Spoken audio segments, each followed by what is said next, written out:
Hello, everyone. My name is Fatima, and today I will be discussing Module 6.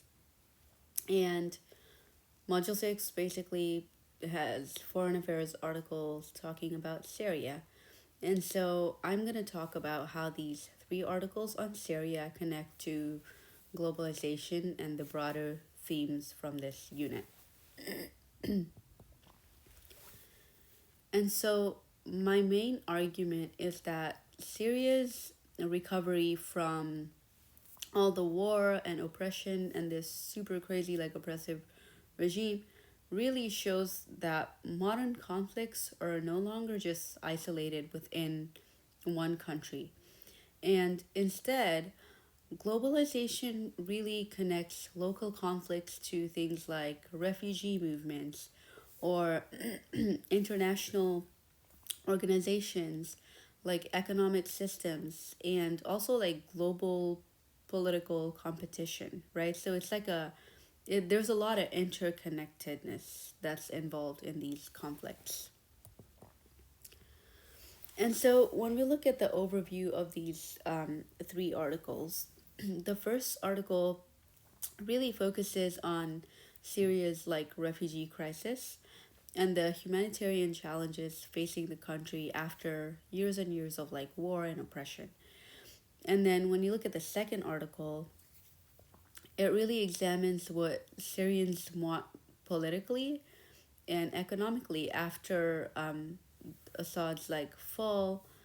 And then the third article really focuses on geopolitical, like the climate, and really explains how Russia and other global powers basically compete for influence in Syria. Excuse me, sorry. I have a sore throat.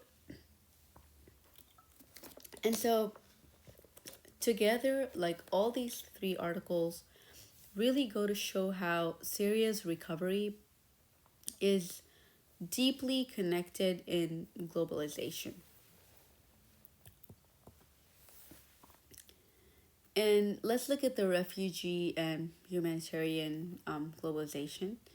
And so, Syria's civil war actually created one of the world's biggest like refugee crisis, and millions of people were displaced both inside and outside of the country, unfortunately. So also like the rebuilding Syria requires international cooperation because the crisis affects neighboring countries like Turkey and Lebanon. And these reflect globalization because refugee movements and humanitarian crises go far beyond national borders.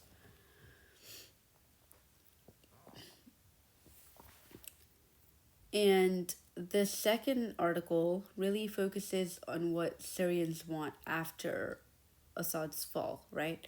So many people support democracy and political reform, but they're also like, I guess, deeply concerned about things like poverty, corruption, and security.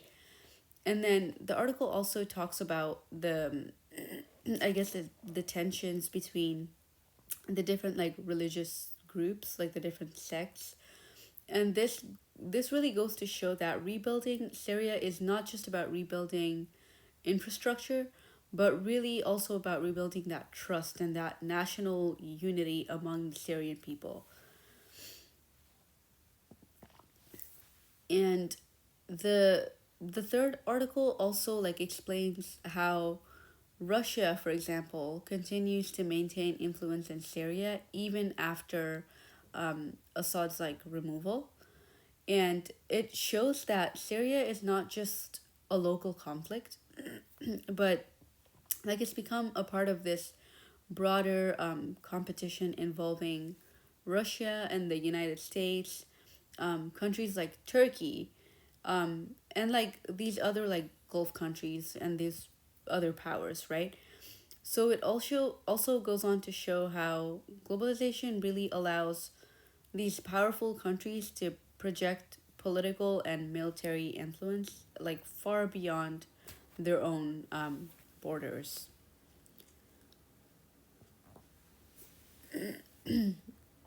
And then when you look at Module 6 overall, when you look at these three foreign affairs articles, each of the articles that talk about Syria, I feel like they all connect um, to the content from Module 1 through Module 3, like in the beginning, and just generally the historical development of globalization.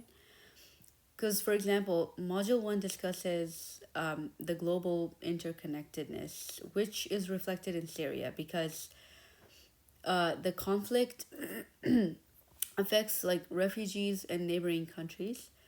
And globalization historically developed through like powerful states extending influence across regions.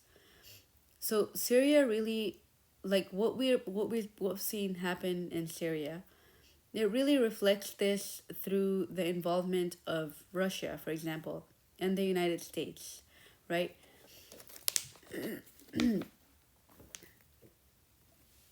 And Module 3 also discusses globalization, including like things like migration and international humanitarian systems. So Syria really shows us that like it really shows this global interconnectedness through refugee flows, humanitarian aid, and global rebuilding efforts.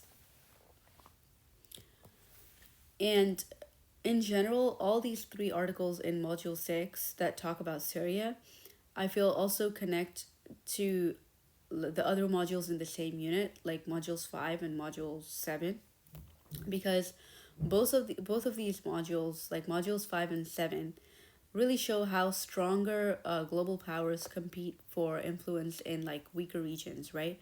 And in Module 7, they discuss like this multi alignment and economic globalization. And Syria really shows us this because its new government really tries to maintain relationships with multiple global powers, including countries like Russia, the United States, Turkey, and then these like Gulf countries. So both modules 5 and 7 also explore things like excuse me, democracy, political identity, and the challenges these countries face during political transitions. And so, in other words, these three articles in Module 6 really show how globalization shapes modern conflicts and post war recovery. And the articles show that Syria's humanitarian crisis and economic recovery are all deeply connected to global powers. Like overall, Syria reflects how local conflicts now have global consequences because refugee crisis, things like foreign intervention, and dependence go far beyond national borders. Thank you for listening.